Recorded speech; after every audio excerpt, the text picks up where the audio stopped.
Мечеть Аль-Акса – статус та сучасність. Мечеть Аль-Акса – це одна з 3 мечетей, де за одну молитву отримується багатократна винагорода. Відомо, що ця нагорода багатократно перевершує молитву в інших місцях, окрім мечеті пророка і заповідної мечеті. Передається від Абу Зарра, нехай буде задоволений ним Аллах. Одного разу, перебуваючи разом з посланцем Аллаха, мир йому, ми обговорювали, яка з 2 мечетей більш шанована – мечеть посланця Аллаха або та, що в Кудсі. І посланець Аллаха, мир йому й благословення, сказав: «Однак молитва в моїй мечеті краще, ніж 4 молитви в Кудсі. І як же прекрасно це місце молитви! І навіть якщо у людини буде ділянка розміром з вуздечку, звідки видно Кудс, це краще для нього, ніж весь цей світ повністю». Або він сказав: «Весь цей світ і все, що в ньому є». Привів Аль-Хакім, назвавши його достовірним, з чим погодився Аз-Загабі. Варто зазначити, що Аль-Кудс як місто шанується не тільки мусульманами, але й християнами. Саме в цьому місці знаходиться головний храм християнського світу, так званий храм Гробу Господнього. Ці місця за християнською традицією пов'язані із Ісусом Христом. Споруджена у 335 році, руйнувалася декілька разів у 614, 1009, 1244 роках. Перебудовувалася у 616-626 роках, після Першого хрестового походу, у 1130, 1147 роках, а також у 1555 році. Частково реставрована у 1809-1810 роках. Храмовий комплекс довкола церкви належить Єрусалимській православній церкві. Церква поділена між різними християнськими конфесіями – католицькою, грецькою православною, вірменською, коптською, сирійською та ефіопською церквами. Дуже важливо в контексті вищезазначеного сказати, що Іса, мир йому, визнається в ісламі в якості пророка Божого. В Священному Корані він згадується 25 разів, згадується його народження, його життя і чудеса, заклик до синів Ізраїля виконувати заповіді Божі.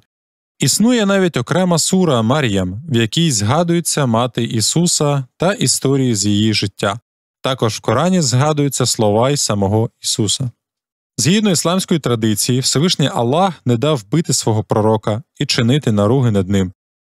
І підніс його до себе задля того, аби наприкінці часів він з'явився знову як пророк-воїтель і переможець. Ось Аллах сказав: «О Іса, я упокою тебе і піднесу тебе до себе, і я очищу тебе від тих, які не увірували, і я дам можливість тим, які пішли за тобою, мати перевагу над тими, які не увірували, аж до Дня Воскресіння. А потім до мене повернетесь ви, і я розсуджу між вами те, про що ви сперечаєтесь». Коран 3.55. Важливо підкреслити, що місія Ісуса згідно з ісламським віровченням полягала в заклику людей до єдинобожжя, служінні єдиному Богові, праведності, виконанні заповідей Всевишнього. Саме цьому він навчав людей під час своїх подорожей Палестиною. На рахунок архітектури та оздоблення самої мечеті, то мечеть є історичною і духовною пам'яткою світової цивілізації. Достатньо одного прикладу – купол мечеті, Куббатус-Сахара, є візитівкою самого Кудса для всього світу. Сама мечеть складається з 7 галерей – центральної, 3 з західної сторони і 3 зі східної.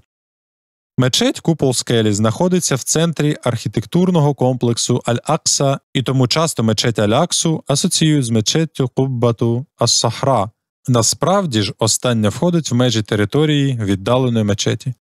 Сама мечеть купол скелі названа так через те, що всередині неї знаходиться скеля, з якої здіймався пророк Мухаммад, мир йому й благословення Аллаха, на небеса. Підлога всередині прикрашена мозаїкою, а при підході – свинцевими пластинами. Арочні перекриття, маса мармурових колон і кам'яних стовпів вражають. Безліч входів зроблено в мечеть. З півночі 7 дверей, кілька дверей з південної, східної, західної сторони. Стіни наполовину прикриті білим мармуром, а вище – чудові мозаїки. Це величезна за своїми розмірами мечеть. 5000 осіб можуть поміститися на п'ятнічній молитві. Також кількість брам до Аль-Акси складає 14. На сьогодні становище навколо мечеті Аль-Акса дуже складне. Це пов'язано з окупацією Кудса та арабо-ізраїльськими війнами. Потрапляння до однієї з головних святинь ісламу цілком залежить від ізраїльської влади. Також відбуваються напади радикально налаштованих юдеїв, ультраортодоксів на мечеть Аль-Акса. Вони живуть мрією оновити храм Соломона. Але як це можливо та якою ціною? Ми просимо Всевишнього Аллаха, аби він врятував святиню релігії від будь-якої несправедливості і зробив її місцем спокою, поклоніння і служіння Творцеві.